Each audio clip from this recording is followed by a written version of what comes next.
This is a journey to discover Vietnam's creative ecosystem.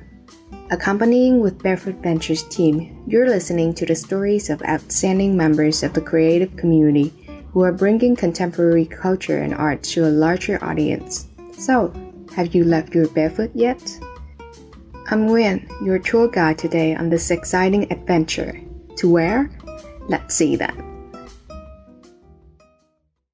For many of us, music is something extremely magical, but also mysterious and full of unknown zones, especially for avant-garde or experimental music. At Barefoot Ventures Creative Space, we are curious about what is experimental music, who are the pioneers of it in Vietnam, why are they doing it, and what does it mean for the contemporary art scene. Follow us on this episode to find out the answers.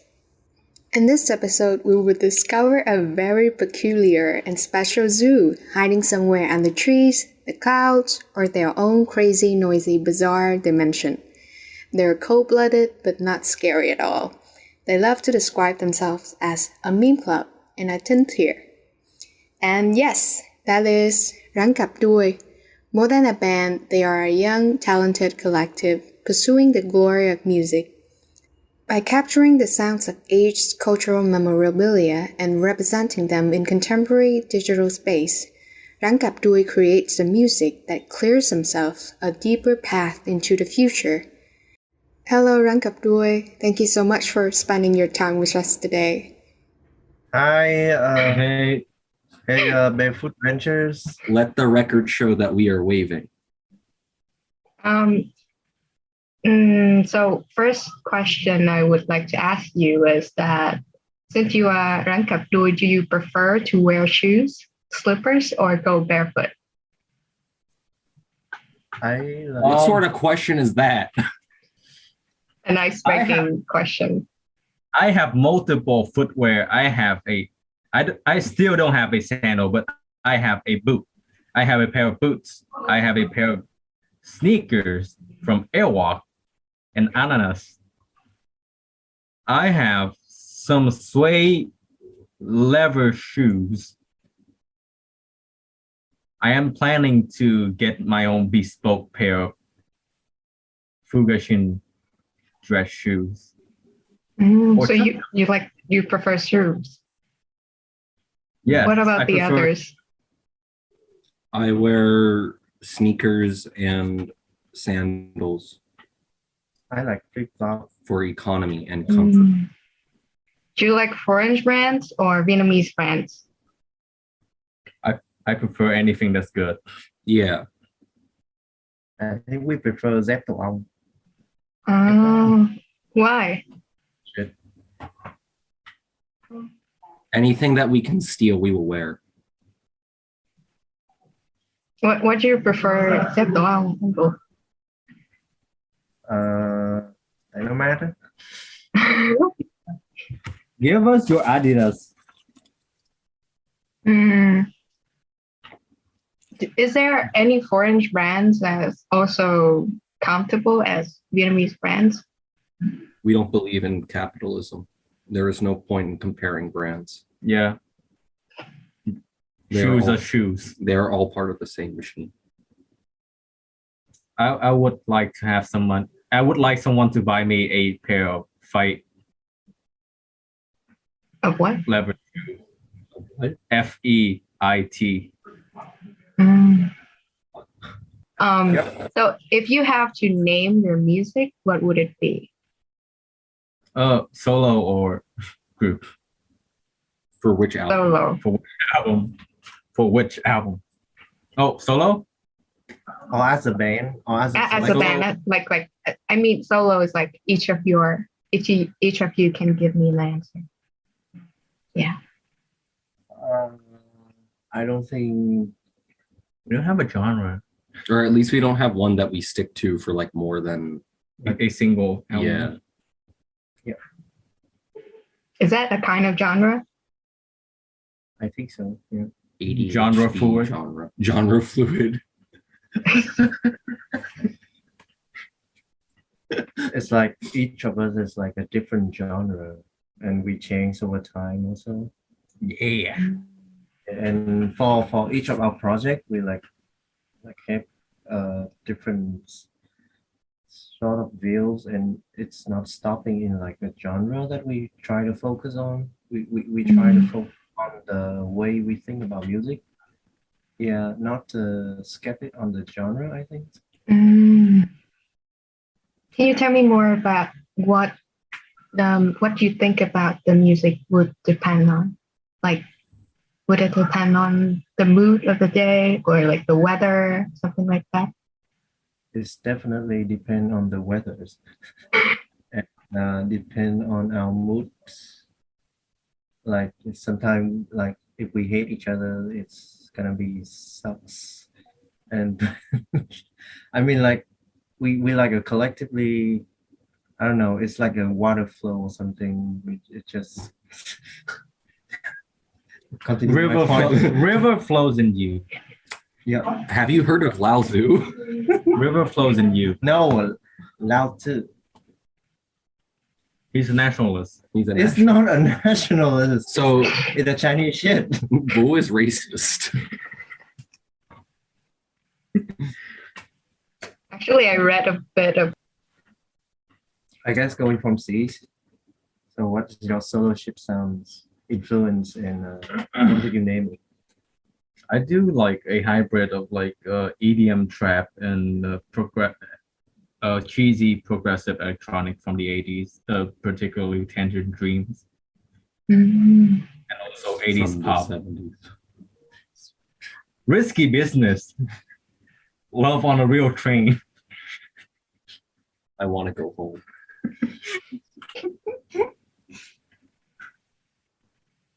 And the others? What are yours? I guess I make hi-fi maximalist electronic music collage Mm. with influence from like whatever Chino Moby does and like James Ferraro kind of shit. Arca likes my work. Arca knows who we are. Yeah. So I'm totally different from him. I'm like, so yeah, Rắn Cạp Đuôi as a whole is like a reflective of these three sort of ideas that's solo from us. Yeah. So, like you've shared, you have very different styles of music. So, do you think you have to counterbalance these different styles, different colors of your music, or you just? Sounds. I think we kind of just manhandle each other into like whatever roles we're meant to be in for this particular projects that we work on. Yeah, that's kind of it. Lots of manhandling, lots of handling men. It's a good time. Beef jerky. Beef jerking, am I right?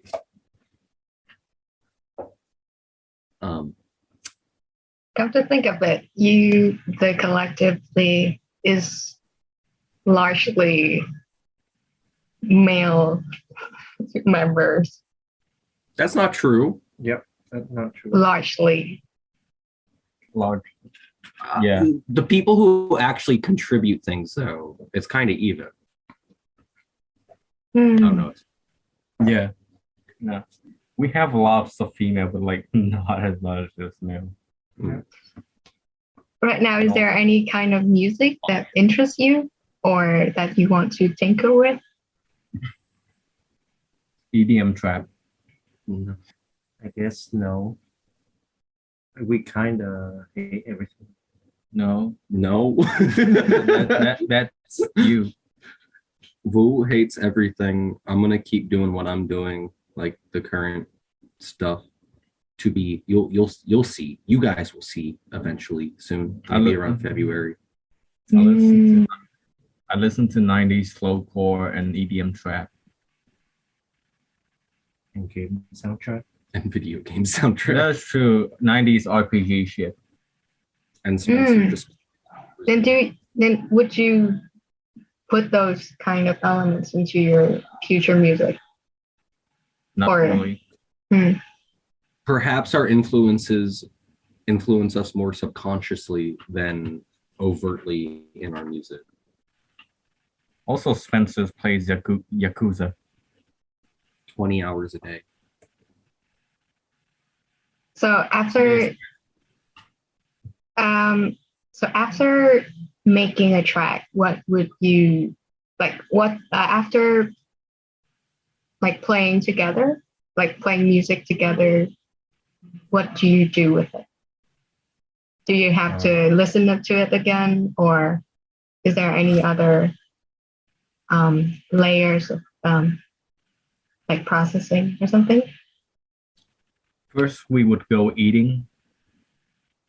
Usually we go to, if we're recording, we go to one of the, well, we haven't really recorded much there yet, but we used to go to our friend's studio in Balat, and then we would just like screw around for, okay. So we would like fuck around for like maybe a week, and then after fucking around for a week and just like eating a lot in Balat, we would record for maybe like 3 days, and then we would really like recording, but then we would have to leave, and that's pretty much how all of our sessions go. And then we would get drunk one night and he lies on the floor and asks us to make him food. Yep. At first, when you first started playing music together, like, do you have any kind of problems or challenges? C, not knowing how to play bass. You would know. Me not knowing how to play drums. I know how to play guitar. Yeah, but you didn't change it. Instruments. Yep. At least I learned how to play drums. Seems have the best. C is the best, worst bassist on the planet. Why? Like the What? Why? Because he's a good bassist. He just doesn't know how to play bass. It's true. What happened after that? What happened after you, like you described, you fuck around, eat? So record. after everything happened, like we go to eat, and then we all go back to our house, and then like the next 6 months, I will bring up the recorders and the recordings, and then we rehearse, and then if it's good, we release it. If it's not, it going to our archives. Oh, And then sometimes we record on like tape too. We have a bunch of tapes. Yeah, we have a bunch of tapes, and yeah, we have an archives, a lot of our CD stuff. One day, if we all die tragically in a plane crash, we'll like have our estates remaster them and put them out to the world so everybody can hear in high definition how shit we were. do you put your archives anywhere? Do you share with anyone? No. I use them in some of my production. Because like Yeah.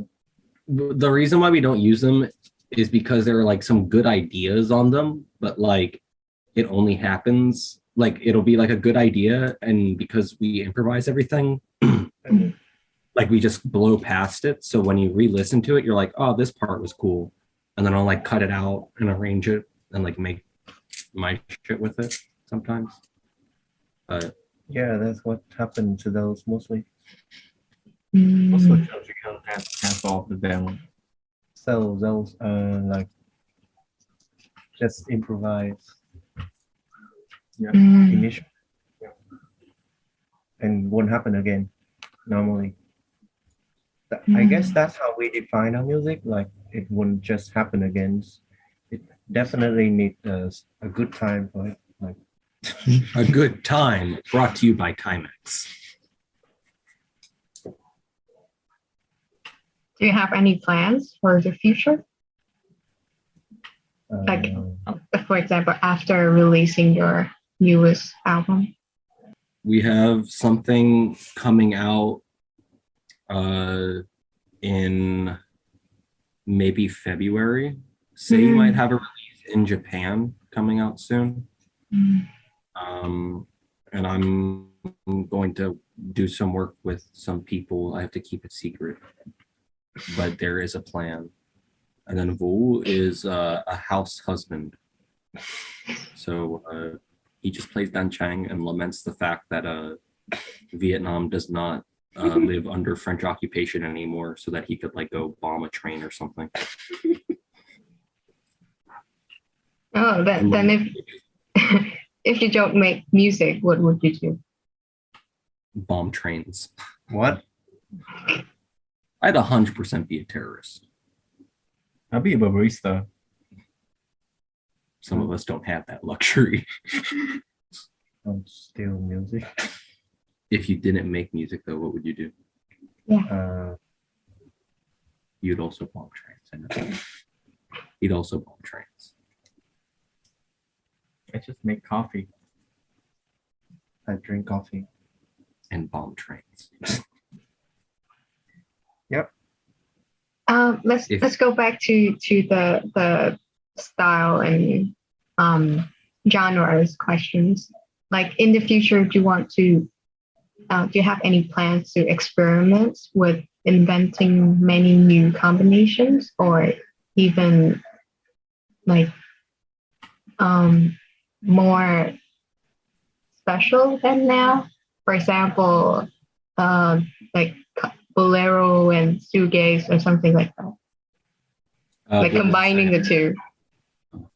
For me personally, I think that like the idea of combining genres, unless you do it like with a really good plan or something, is kind of kitsch. But and also doesn't really turn out that well a lot. Like, I mean, Deaf Heaven's a good band, but like what works for Deaf Heaven no one else could do anymore, because Deaf Heaven already did it. And if somebody makes another shoegaze black metal band, it's just going to sound like absolute trash. So I don't think bolero shoegaze would sound very good. I know that was just an example, but it scared me a little bit. But yeah, no, I think like, or at least for me personally, like the experimentation that we do is a bit more based on like the way that either we think about playing music generally, like the way that, you know, because of the improvisational nature of like when we play, there's like the idea that, oh, maybe like instead of playing, you know, drums this way with Vu, I'll, you know, work off of like this idea that he's doing. And so, because like usually I follow his melody instead of like playing an actual rhythm on the drums. I mean, like a rhythmic, you know, kind of thing. I don't know how to describe it. But yeah, like the experimentation is a bit more like technical than like conceptually like based on something. Like sometimes maybe like we'll make something that sounds like fucking new metal, but like the way we get there, I think like is a bit different, which also means that like the actual thing that we produce is going to usually end up sounding pretty out there, I think. Yeah, so I guess that is the point is we never like truly think of the concept before we making it. We kind of just do it, kind of like just like even if it's like technically, but it's still like improvising, and I guess it's just going like just it's not like we it's not like we define that we're gonna combine this and that and then it will become it. And I mean, yeah, mostly it's just becoming it. That's why we refrain from calling ourselves any genres, I guess. Also, like a lot of what we do is not necessarily like experimental, I think. Like I mean, like I would consider some of what we do as like noise music. Yeah. But like that doesn't necessarily mean it's like experimental. Like I don't think there's really anything experimental about noise music or anything. Or like when we play like really loud, like drony jazz stuff, that's just like loud drony jazz. Like I wouldn't call that experimental. Because like maybe, you know, this is like a bit picky, but like, yeah, I don't really consider no like experimental music has to ask a question, and it has to be experimental in that nature, you know. And like if your question is like will rubbing this plastic together sound good? Yeah. When that's already been done like in like the 1920s up to like the 1960s with fucking John Cage or whatever, like I don't really think that that's experimental at all. Yep. So I guess we kind of like just doing it more natural than calling it. Yeah. I guess that answer. Yeah. So can you share more about how you first got approach to noise music or loud groany jazz? I mean, individually. I see. So individually, you put your experience with noise music. See, I mean, like I first approached noise music because someone named Daisy Rainy Day sent me Merzbow. When I was on Merzbow, like murder beats. I guess that we all kind of into noise very early, like in like high school. No, like middle school. Middle school. And we were bad kids. Yeah, we could just kind of like listen to music. I guess that's just the first influence of the name noise music. Yep. In the 6th grade, I listened to Cannibal Corpse. In the 7th grade, I listened to Merzbow. On the 1000th day, I gave a fuck. And then you just start experimental with it? Not really, I guess. C's have a project in like 8th grade, right? And he's started like recording stuff. So recording like noise and audio manipulations. Yeah, stuff like that.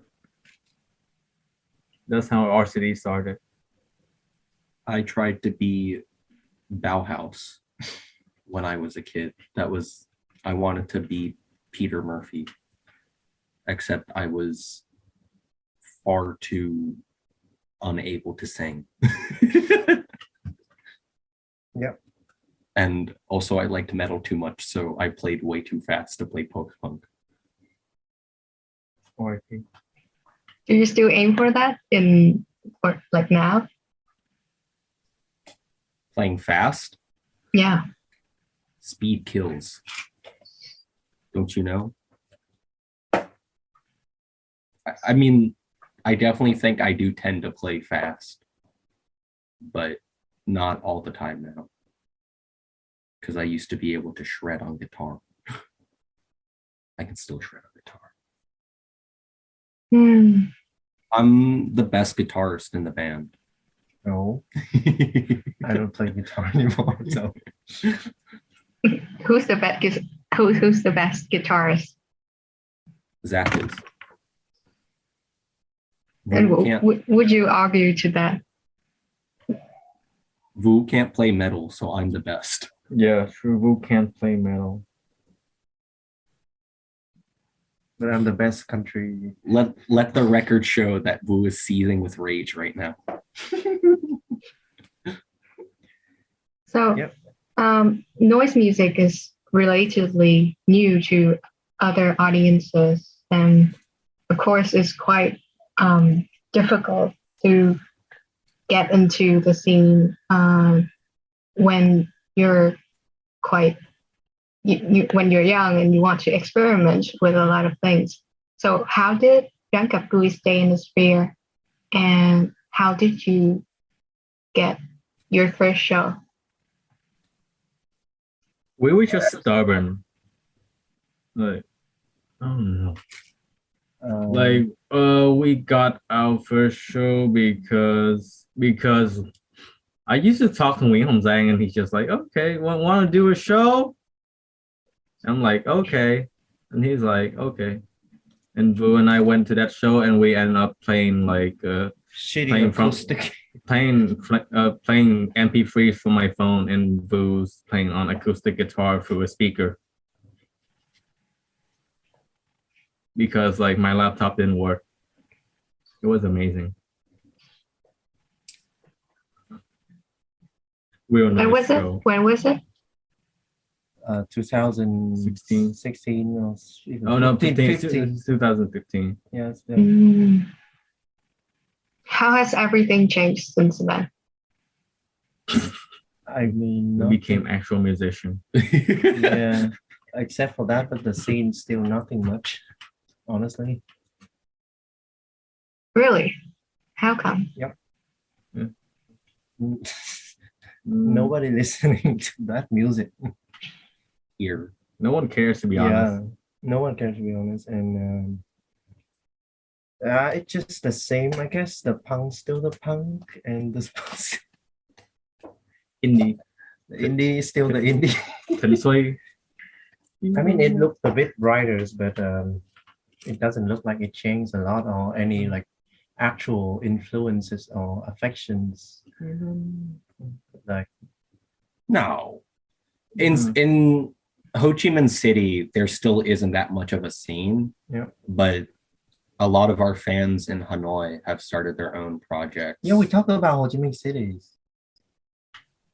In Hanoi, a lot of our fans have started their own project. No, particularly in Ho Chi Minh, I think, like, first of all, we're kind of not allowed to play actual venues. Like, most venues don't allow us to play there because They're afraid we're breaking their speakers. yeah, and also like scare away their valued customers. And then also like a lot of people until very recently just didn't really take us seriously, which was kind of funny. And we went on Pitchfork, and everyone's like, But then we got death threats from people who like BTS. Really? For some reason, the people who like Taylor Swift really like us. no, it's the opposite. Oh, the people who like Taylor Swift hate us, but the BTS people like us. Do you think can you make a hypothesis with that? If Rắn Cạp Đuôi keeps doing what we're doing now, then one of us is going to get shot in front of their apartment like John Lennon. That is my hypothesis. Can you share more about like which spaces have supported you throughout your journey? Gallery Quinn. Right one. We actually met Zach at Gallery Quinn. So that's how he came in the band.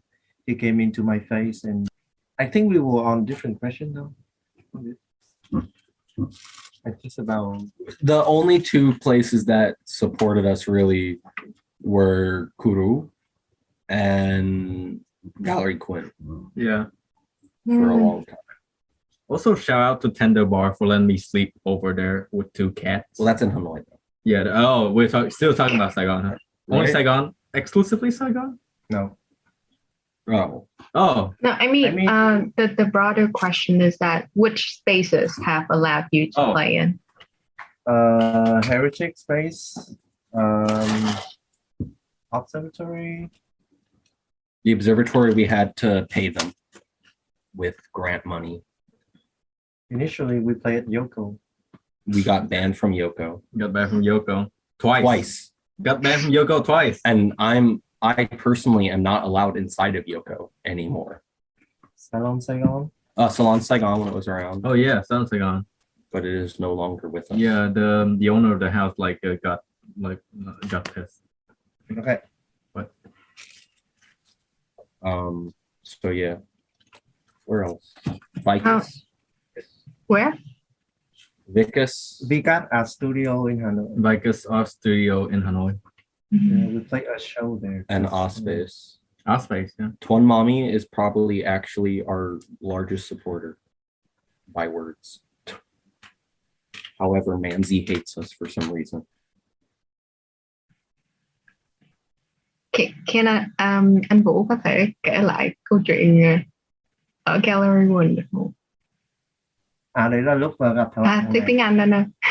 Sorry, I just go. At Quinn. Yep. So we kind of met this guy at Quinn, and he came up and say, "Yeah, that was good. You listen to Slint," and then in 10 minutes he part of the member of the band. And then Wu came to my house every day for like 2 weeks. No, just like 2 days. No, for like a week. Yeah, and we kind of jams every week, months from there on. Yeah. So I can see that many underground artists, like apart from their artistic practices, they have to have commercial jobs to sustain themselves. Is it the same for you? Kind of. Yeah. I'm the only one with like an actual music job.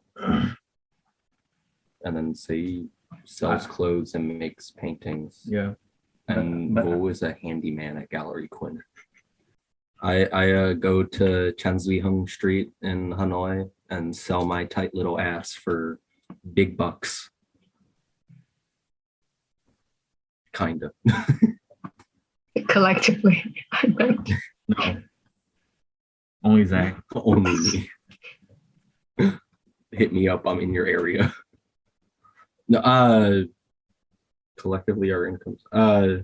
Vo makes all his money from Gallery Quinn, pretty much. So he makes most of his money from selling clothes and paintings. No, drawings. mostly drawings now. Mostly drawings. Because like clothes not that much, but like at least it's more than music. And then I make music for films for like CJ and Latte Entertainment and most recently Galaxy Play Originals. My question was more like how as a band, like what is your biggest sources of that as a band? It's Bandcamp. Bandcamp. Just Bandcamp. Bandcamp. Just Bandcamp. Or we might set up a Patreon, but we don't really know like how to consistently interact with people on Patreon if we're like making music, because it's not like the most consistent output. But we need a manager. We're small enough where we don't need a manager, but we're big enough where we do need a manager. So we're in limbo. So what do you think is the best way that the audience can support you? Buy our albums, Bandcamp, share our music, share jam with the everyday person sports, give into the gospel of Mu Ngai Ngai Ngai Ngai Ngai Ngai Ngai Ngai Ngai Ngai Ngai Ngai Ngai Ngai Tante. Would streaming help you? No. Streaming doesn't help us at all. Streaming doesn't help us. We're happy that people can stream our music just for ease of access. Yeah. Also, like, kind of, we don't really give a shit about like how much money we make from the music that we do make.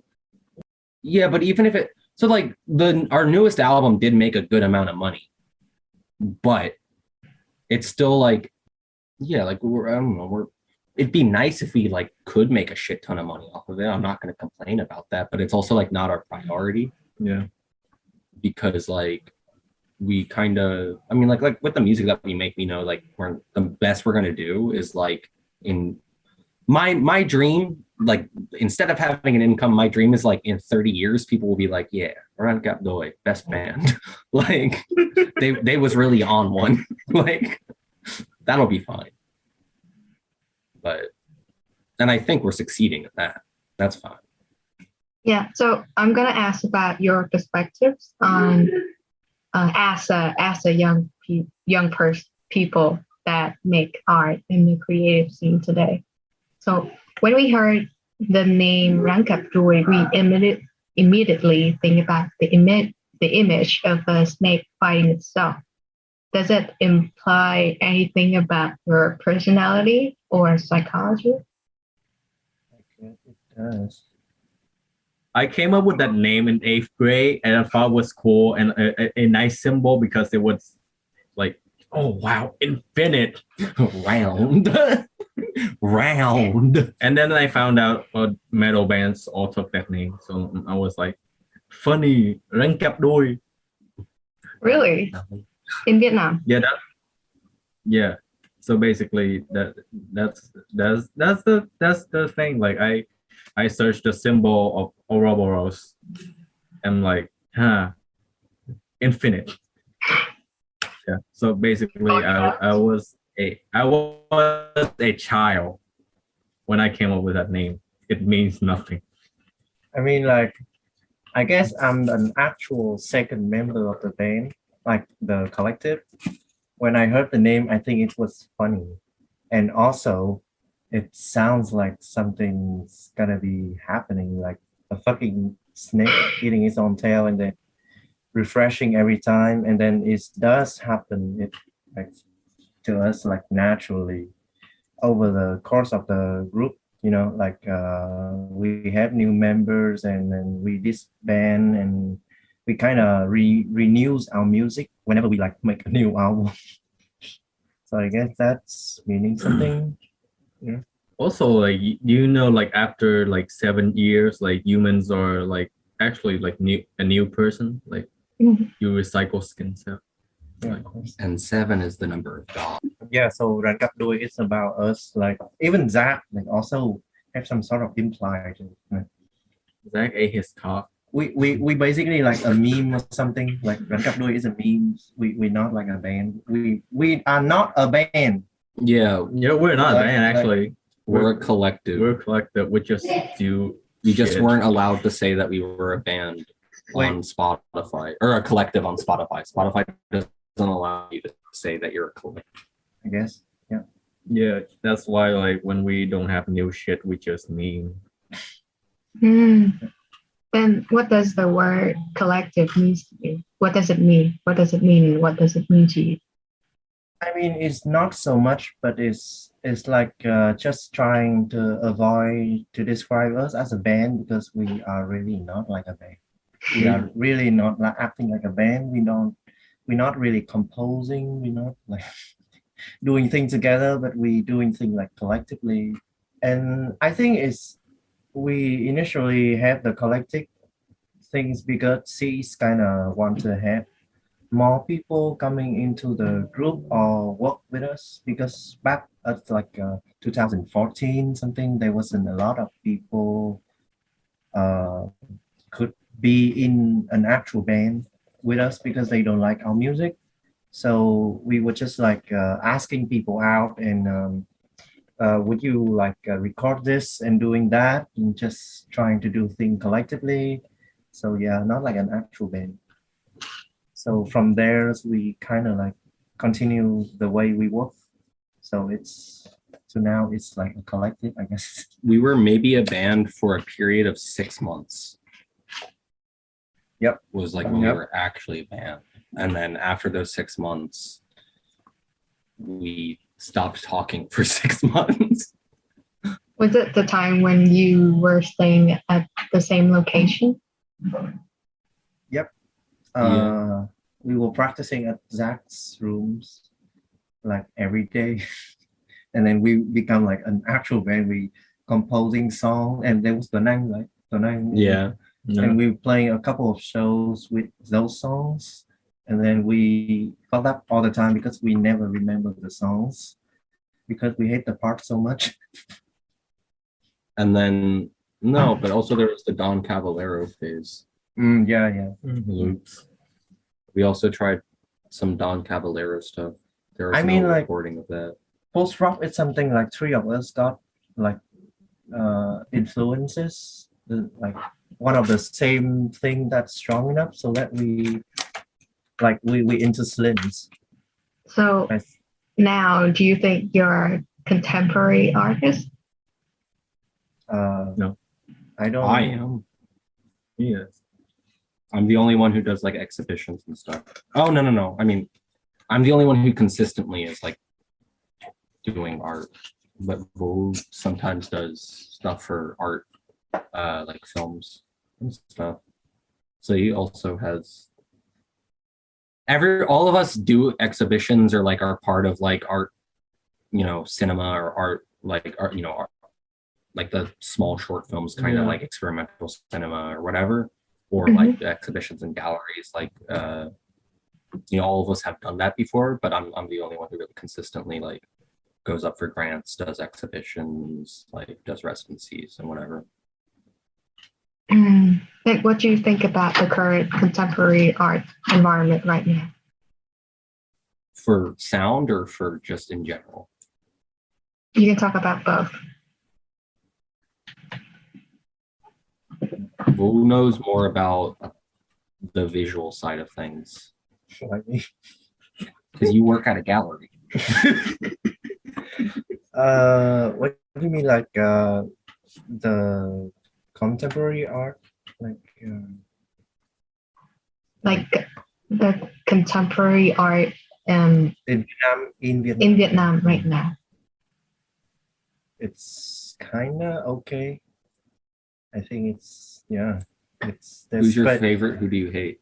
No, I don't mean about that. I mean talking about who's your favorite and who do you hate? I don't favorite any. Who do you hate? Yeah, we can come back to that question. Later. But let Usada say about like overall first. I think it's okay. There's more stops like residencies and there's more exhibitions every day, talk, and I guess it's kind of a lot to keep your head on. I think it's kind of good. Yeah. I mean, in general, for visual and conceptual art. Yeah. I don't really have any like. I think all visual art is shit. Most of it that I see, I mean. But that's also possibly because I'm stupid and I don't understand visual art, which is most likely what it is. Then how about sound? Sound art. Sound art.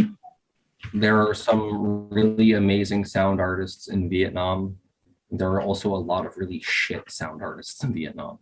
Hai Duy in Hanoi, really amazing. Chan Huy Duc, really amazing.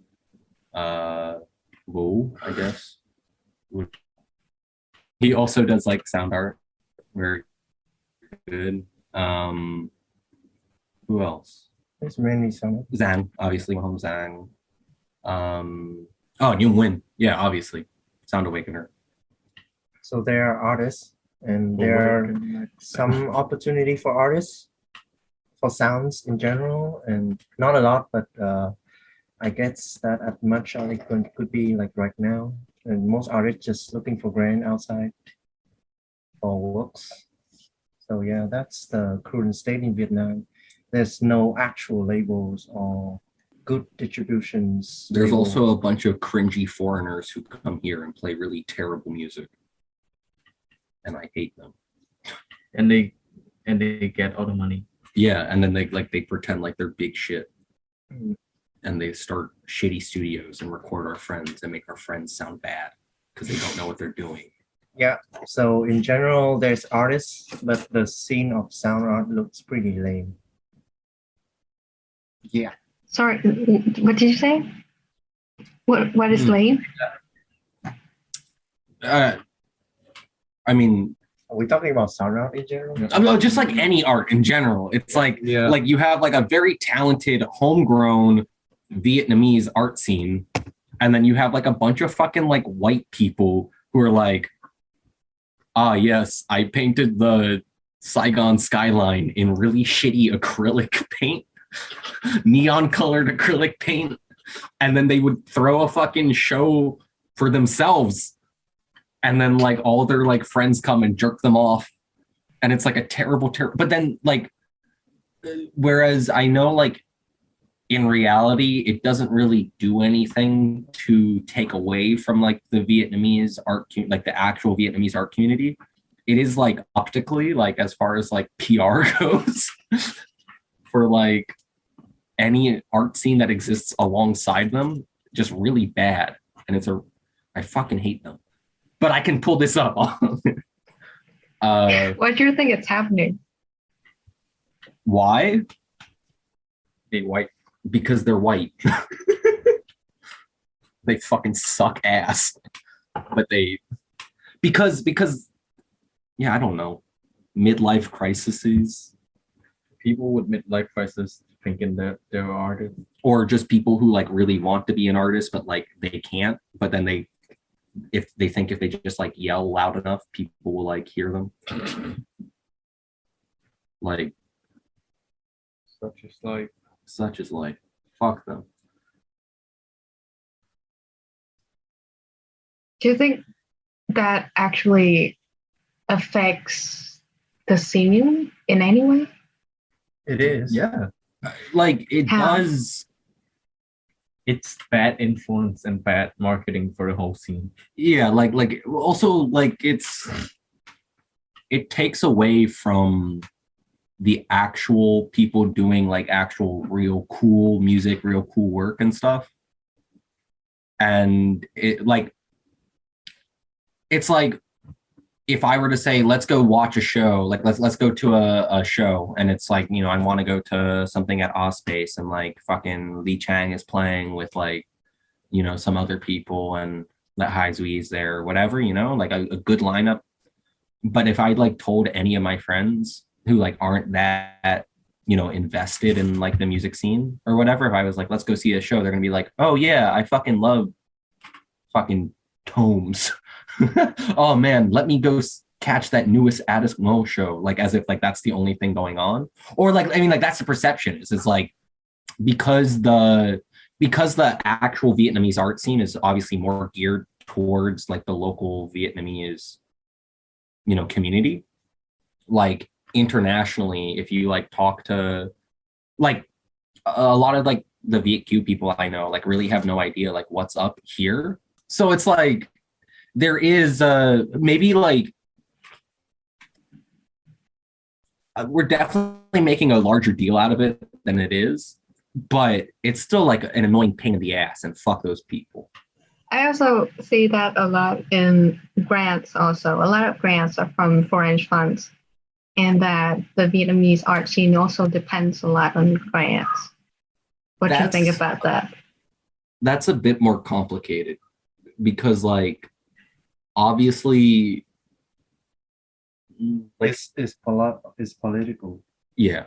It's kind of political. So if you are not like a fucking conceptual artist and with some political point, it wouldn't be any like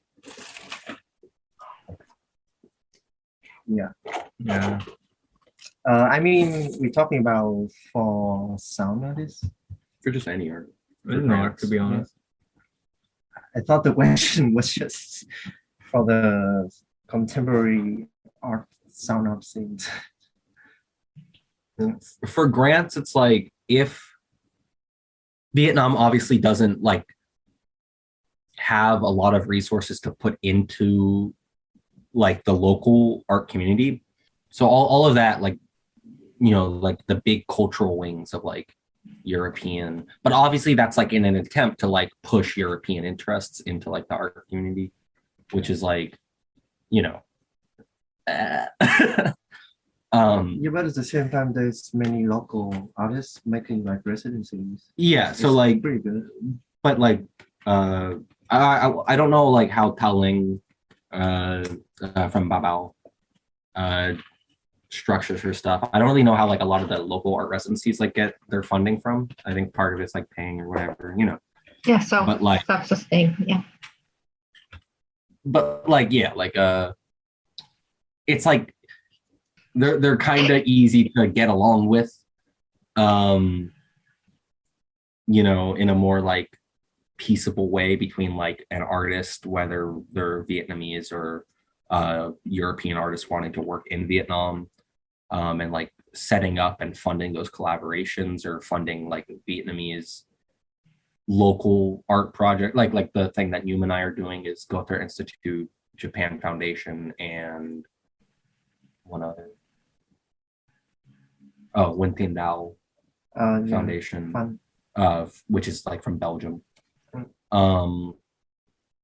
So, but at the same time, like they're not really like they're not saying like, oh, but also you have to say like Germany is the best in our thing, you know, like there's no real it's just like the fact that they funded it is their publicity, which I think like as far as like publicity goes for a country, I think that's fine if they're seen as like a benefactor of the arts or whatever. It's not like the worst thing that could happen. But yeah, it is like kind of something that you need to look out for, I guess, especially as like, you know, we kind of live in uncertain times at the moment. So Do you think that when the contemporary art scene right now is really dependent on those foreign grants, it make it unstable in a way? it's at least from like my experience, it always goes through like ebb and flows regardless. And also just like doing art in general, like it's an inherently unstable like profession. Like you can't really stake any claims on like, oh yes, like I made this much money because I made this much art this year. Like you could make like one piece and make shit ton of money, and you can make like 10 pieces the next year and make no money at all, you know? Like there's no real commodity that like can reliably be pegged if you're an artist. Yeah. So like it's better that they exist and like that you at least have like an opportunity to try to get these grants, to try to get these residencies, to try to get these like, you know, even like publicity from them. Like I know exposure fucking kills, but like even the exposure of like being able to pad your resume because like you worked with like this so-and-so institute or whatever, you know, it's good that that opportunity exists, especially exists for like Vietnamese artists who might not have the opportunities to go study abroad, to go, you know, have exhibits abroad or whatever. It kind of brings that international prestige to the local community. So from a PR perspective, that looks good. Funding wise, like it's never going to be like the best case scenario until we have like, so like we have like a lot of for-profit galleries here, but if we had like more non-profit artist run spaces here, which I think like is starting to come around, Guru being one of them, Babao, Space. Chính Ba, Hội An. Yeah. What Cap. Cap Hội An. There's also A Song in Da Nang. Yeah. Swanha. Some of the artist group is pretty great. But like the more that develops, the less reliant like our community has to be on like foreign investment. Okay, so from what we have talked about, and we can see the emergence of international artists, international funds, and then do you think the contemporary art scene in Vietnam is really for Vietnamese people anymore, or the audience are mostly located abroad? I think it's quite diverse, and it should be diverse. I think it's because how the way they operate it. Yeah. So it's an opportunity for both like Vietnamese people and other people in Vietnam in general. It's not just about the Vietnamese. It never was. I can see that most of the artists from Vietnam have been not like most.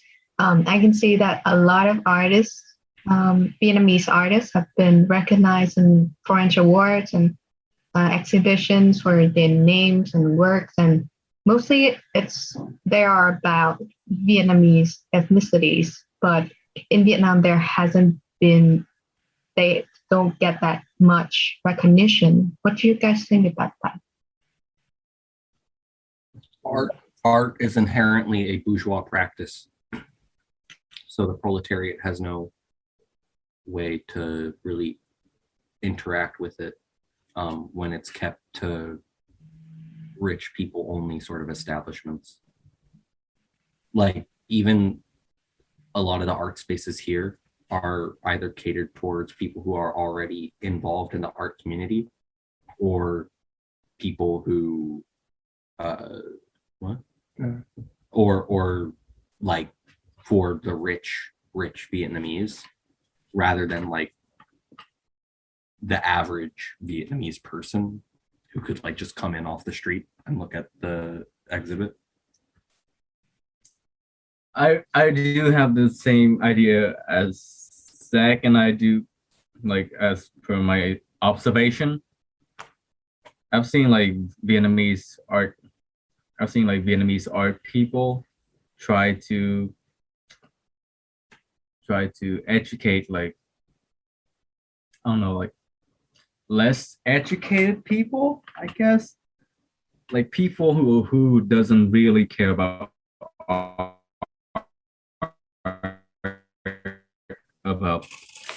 education, that all that jazz, but like it ends up sounding like somewhat like, I don't know, a rich person coming from abroad being condescending to the working people most of the time. Do you think it would change? Yeah, I was talking about like, yeah, to Ah. art. Unless we have like more, I get, because like the establishment is so ingrained in bourgeoisie, like most artists, Europeans, but like even like Vietnamese, like even like amongst Vietnamese artists and like the art community, those who have gotten the chance to study abroad and to like work overseas kind of see themselves as like having higher potential or like even higher status than very talented Vietnamese artists who have never gotten that opportunity or who have never been interested in that even. Or like even like Vietnamese artists who are not like who didn't study abroad, or like, or fuck, like they even who's like studied art period. Yeah, study art. Like here, like they most artists who get a career in art here are coming from a very rich family or family with like a history in art, like have like 3 generations of known artists. Like you don't get new artists, you just get like their kids, like kids of old artists, or like just people who are rich and study art. Do you think it's changing now? Or it's still the same? Because of the internet. Because of the internet. we do have like more like I don't know. We do have more reach for new artists now, because like we don't really need galleries anymore for art, and like art is much more diverse than like 10 years ago. So much more diverse because of the internet. For example, I sell art via Instagram. But yeah, like for like the contemporary art scene, like, I don't know, the more prestigious space, it's mostly still like that.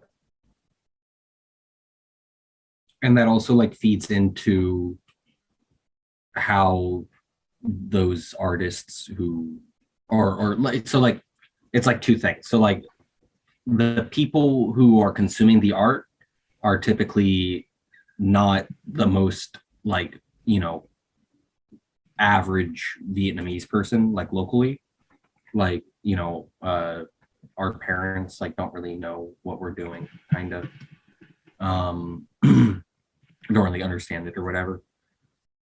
And at the same time, like neither will like most people that you meet on the street. Like, you know, they either don't care, which is fine, or like if they were to be interested in it, the venues like the galleries or whatever where a lot of the art is presented is not necessarily the most accessible to people who aren't of like a certain pedigree, maybe. So like obviously there's that. And then also for the artists themselves, what City was saying, like where who you are matters, like who you are heritage wise, money wise, etc., means a lot more in some cases than what your actual practice or what your you know, pieces say, what you're doing. So but yes, that is changing a bit due to how accessible things are becoming with the internet, and how, you know, like local publications are covering things a bit more. People are getting more involved in the arts. The arts is becoming, you know, more proliferated. Like there's more public art, there's more like media focus on it. And then also like new publications like V2X are coming up, who are sort of, at least for the younger generation, like highlighting like Vietnamese art and highlighting like access to Vietnamese art. So like, yeah, it's changing slowly, but it's like, you know, something that people have taken note of and are working on. You said galleries, we don't need galleries anymore. Can you elaborate more on that? And why do you think so? Because like galleries do not necessarily like accept like art as not like, I guess, like of the old European like traditions. You wouldn't necessarily see like hentai in a gallery, except for when it is made by Takashi Murakami. So like with the advent of the internet, like you would see artists like just like, I don't know, especially you would see visual artists using Patreon and like and even OnlyFans to like fund their art and sustain their like living, because like they could work on like art every day and like post it on as content. And like using social media, it's basically free. So you could just use it and like connect with people and like connect with every scene ever if you want to. Also, like galleries are, a lot of them are profit driven. So like they don't really care about a lot of people's art if like they also can't make money off of it. So the fact that either freer spaces like artist run, artist driven spaces are coming up, but also like, yeah, like the internet being just the best platform to put things out on if you know how to use it right. Yeah, like galleries are becoming more of like a showroom and less of a actual exhibition place. Less cultural centers and more like car dealerships. Yeah.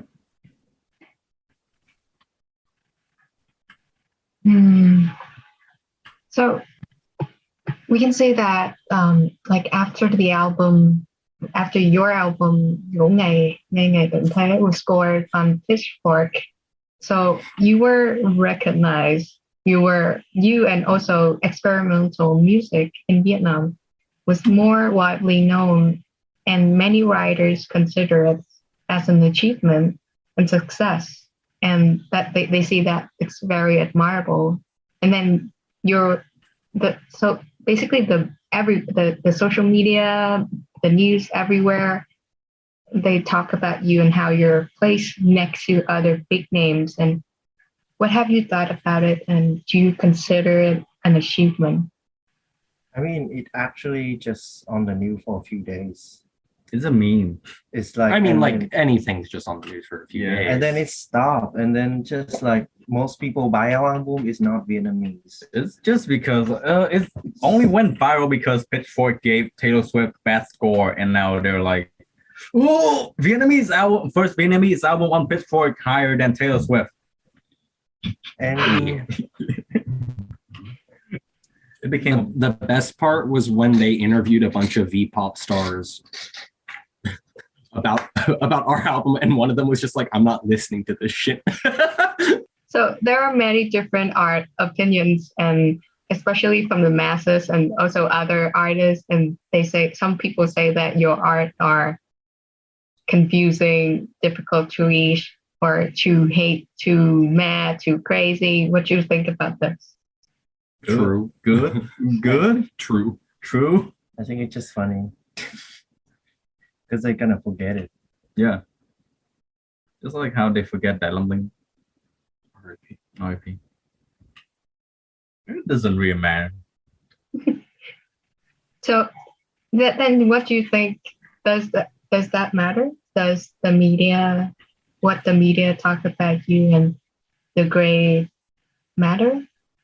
I mean, they could talk that way and they could talk shit about us, so we don't really care about them. Yeah, honestly, we just doing our stuff, and we mostly just post meme on Facebook. So, and we have some like Vietnamese fans, like actual fans. So I guess we care more about them than I mean, just Passover. What do you think about judging and grading art, especially in music? If Pitchfork had given us a bad review, I would have cried. I want to pretend like, oh yeah, we're so above it, but I can only do that because we got a good review. But if Pitchfork had given us a bad review, I'd be like, fuck them. They don't know what they're talking about. But it's just something like bass. It is something that I think we're proud of, but it also like Not really it too much of. like it didn't really affect how we would go and like do stuff in the future. Yeah. Mm. We gonna be the same old couple. Yeah. Do you find yourself alone playing this kind of music? I mean, we are not kind of alone. I mean, back in 2011 or something, like there was just a few acts, and then now there's more people getting more of the practicing, younger people, and we kind of not alone, I guess. And we don't really feel alone, like, because of what we are doing is not specifically like special. I think so. I mean, we just do like music. It's not special anymore. I mean, like, we just trying to do good music, just not at any genre, but yeah, we don't really feel like lonely or anything because of we do. Yeah. We're so lonely.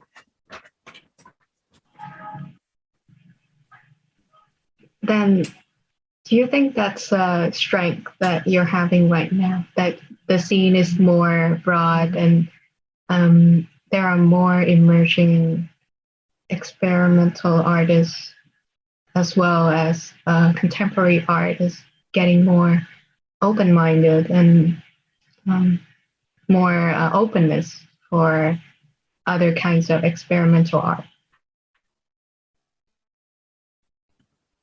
You mean do we think it's strength, or do we think It's Sorry, a strength. It's an opportunity. Yeah, that's what I meant. It is an opportunity, but for me, I think it's pretty kind of late pairing with the whole era, like the other countries. I mean, it's pretty much a bit late. Compared to Thailand. I mean, compared to most other country, they pass over some of this phase and that. And, of course, it's just about politics, but It is kind of weird though that like other countries do have a much more developed art scene when Vietnam doesn't really have. They have a more vibrant art scene. Like not saying anything about talent, but just like there's more going on there. More diverse. I think Not diverse, just like developed. Yeah, but like also. Oh yeah, also diverse. Yeah. Yeah, I mean, in general, it's a good opportunity, but it's just a bit late for like everything. Even like, I mean, like everything, art and all the genre, like even music, art and other stuff, it's kind of being set boundaries already. So if you're doing now, it's just like the development of your societies, whatever. We live in a society. But then like we kind of late compared to them, and also it's like our heritage, whatever, just gone, and our newer art practice, art perspective, just like a newbie. But I think at least it's progressing, and you're the one who's processing it. Yeah. I guess. So then, what do you think of other bands in the scene? Can you name two Vietnamese bands? Okay, two Vietnamese bands. One for groups that you think they should continue making music, and the second one for the group that they have to stop making music. Mona Evie should keep making music. Chili should stop making music. Why? Sexual. Because they're weird. And weird, allegations. And by weird, we mean they like to send pictures of their pee-pee to little girls on Instagram. Aren't you also like that? No.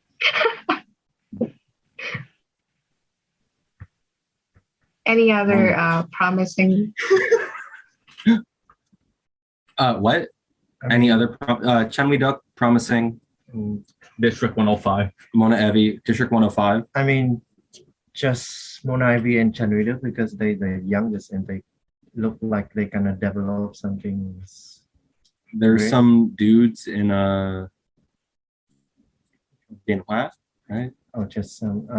Some guys in Bien Hoa. I mean, were pretty cool. For music, I think There's also this really cool artist. I don't know. She's kind of new. I forget her name though. No. New artist. She used to work at 289. Châu. No. Oh, Win is also a really cool, promising artist. Yeah, you, Chan We Duck, Mona Evie, Choli Chi, the kids from Bien Hoa, Baxi, and Doctor. I mean, in general, just I mean, it looked like the kids of the. Oh yeah, Corrupted Moonlight. Yeah, the kids of the 2000s and above looks promising. The kids of 2001.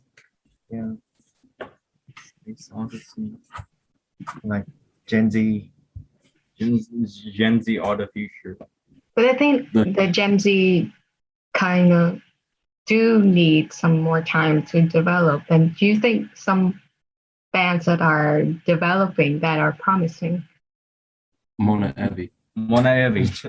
They're already developed. Pilgrim Rage. Yeah, they kind of like another RCD, but just different and younger. I And guess. northern. Yeah. Who else? Who else? I get that. Oh, already. are we mentioning Yung and everything? Ka Hoi Huang should stop making music. Chili should stop making music. It's okay. The Flob. Ka Hoi Huang is okay. Just wait. The vlog is good. The Flob.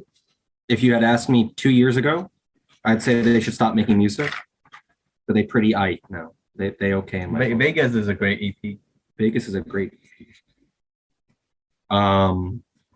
Who else should stop making music though? Sirens of How Long? Ten Sui? No. Like what? Hum Hum Bon. The Rock Viet. Oh, Twai Come Home Bong. Twice, yeah. They should stop making music immediately. They Why? should stop immediately. They should stop being groomers. Because what? What? Oh, Just let them be. just they bad. They suck. They are so shit. You know about the fucking thing. That's coming from the shittiest band in Vietnam. We're saying that this band is shittier than us. That's true. Who else should stop making music? All those white people that I mentioned earlier should just stop making music. They should just leave. That would be preferred. Stop pretending to be English teachers. Or just be English teachers. Stop pretending to be musicians. Stop, guys. Fuck them. Refer back to my previous comments, please. Who else? Who else are great musicians? Oh, obviously, I mean, like, I wouldn't consider them like really. They're more artists than musicians, but like the people from Dom Dom are obviously doing great stuff. Even though like we don't really see eye to eye with them all the time, like they are, I would say, like an essential part of like what we do here. What do they do? Blue Maida. What? Dom Dom. What does Dom Dom do? Just like Somehow. sound art, yeah. And I would consider them more of like an educational apparatus rather than like an actual band or like, you know, like a group of musicians, whatever. Also, Blue Maida should keep making music. They're great. Oh, they're releasing something tonight, right? A tape, I think. It is possible. It is possible. I haven't heard. I want Blue Maida. I have a Blue Maida keychain. Nice. Where are Blue Maida fans? Who else? The Children should stop making music. They always stop though. Oh, the Children did stop making music. Okay, stop. Just mention the good. No. She said. She asked. She asked just one for each. Okay, yeah, but you know what? I'm hijacking this. Who else? Who else can we- So I know that you don't have any particular plan for next year or the next 5 years, but how do you, if you imagine that in 10 years, then what Rắn Cạp Đuôi would be? Oh, let me talk.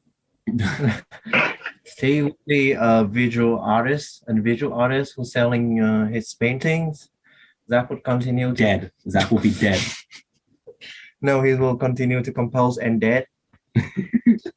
And dead while being dead. I'm still being at home playing. Decomposing. You would be decomposing. Boo is a cat dad. Boo is a cat dad. Rắn Cạp Đuôi is like a phenomenon. It's like it's only happened once a year. Phenomenal. Like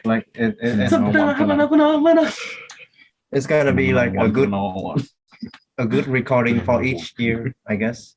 Like either live or something. It's like whenever we gather up, we have like just one chance. One chance. Normally, one opportunity. You only get one shot. Yeah, so normally we just kind of like are in good mood at one point of the year, I guess. 1 or 2 times. Yeah, my it just died. The screen just died. Oh, that's so. I need to. But like, it's reset okay. it. I can still see you. Okay. Okay. Money issue. Money issues. That's Why did funny. this happen? How did this We're happen? talking to a black screen. You What's can wrong turn with on. that? Oh, You can turn on your Zoom with your phone. Do you, Yeah. should we zoom on a phone? Yeah, we can still talk on the laptop and just open a Zoom on the phone. No, what? No phone. No, that's way too much. The Wi-Fi is gonna die. Okay. So But we're fine with black screen. Okay. So basically, we don't have any other question to ask you. Do you, we just only one last one. If you have any advice for emerging artists, emerging sound artists, what would it be? Don't be a dick.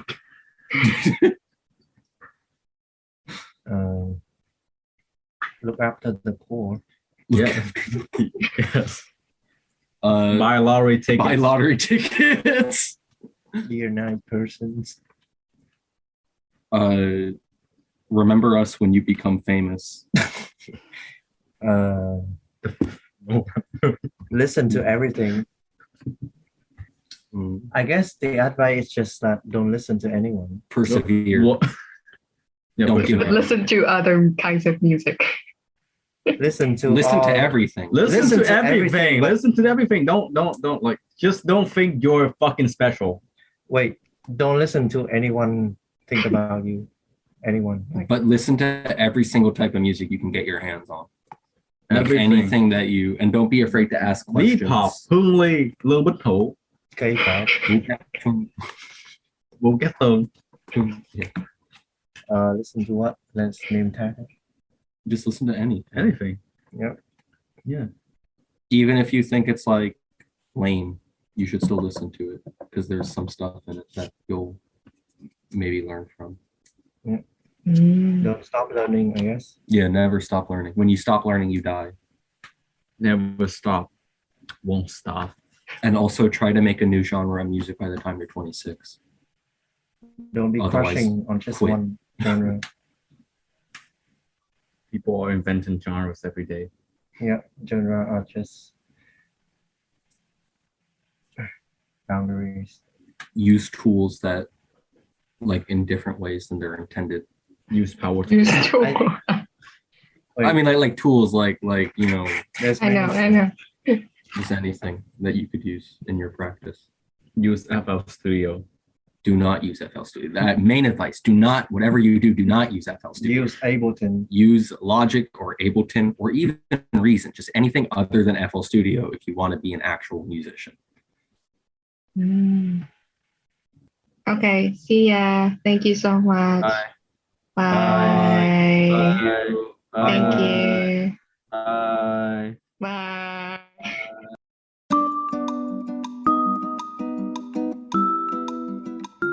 Thank you for tuning into our discovery of experimental music today. Our conversation ends here, but the adventure will be ongoing forever. To search for the treasures mentioned in the story, scroll down to the description and visit the link. See you soon on our next trip to the land of timeless and boundless creativity.